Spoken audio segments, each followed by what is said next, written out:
همه حضور عجیب و غیر قابل باور برای سحر صفدری، مجری مفقه افغان در کشور امریکا. سحر صفدری چی روز فامیلش را در کشور امریکا از دست داده است. افشای حقایق و رازهای پشت پرده درباره زندگی جنجالی سحر صفدری توسط چی افراد در کشور امریکا حمایت می شود. گفتنی‌های تازه درباره زندگی این مجری مفق تلویزیون جهانی طلوع. من در این ویدیو پیرامون حقایق همین ماجرا خواهم پرداخت. پس در ادامه با کانال دنیا اینفو باشید.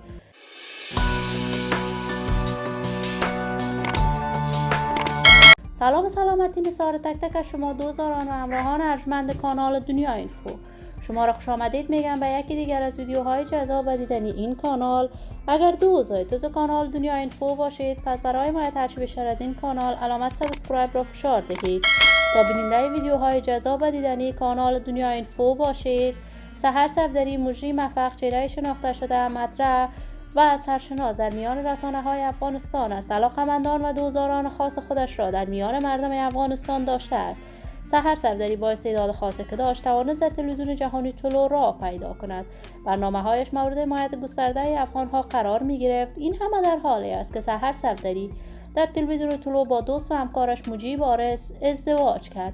پیوند نامزدی با شکوهی در افغانستان برگزار کردند، اما محفل عروسی برگزار نکردند. سحر صفدری با مجیب وارث در کشور امریکا محفل کوچک نکاح برگزار کردند. این همه در حالی است که اکنون سحر صفدری صاحب 2 دختری است. سحر صفدری و مجیب وارث مانند قبل و کارهای رسانه‌ایشان در تلویزیون‌های مختلف در امریکا ادامه می‌داد. تازه تصاویر این مجری مفق در صفحات مجازی دست به دست می‌شود که وی برای همیشه از پرده رسانه‌ها خداحافظی کرده است و دیگر نخواسته است مانند قبل و کارهای رسانه‌ایش ادامه بدهد و مجیب وارث هم برای همیشه از پرده رسانه‌ها خداحافظی کرده است. این همه در حالی است که سحر صفدری عضو ارشد از خانواده‌اش را در کشور امریکا از دست داده است.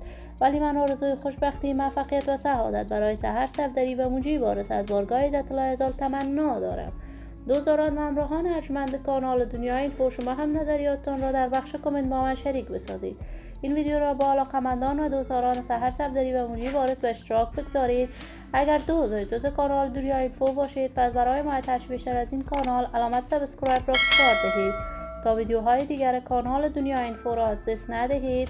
تا درود دیگر، تمام شما خوبان را به الله منان امانت گذاشته. موفق کامیاب باشید.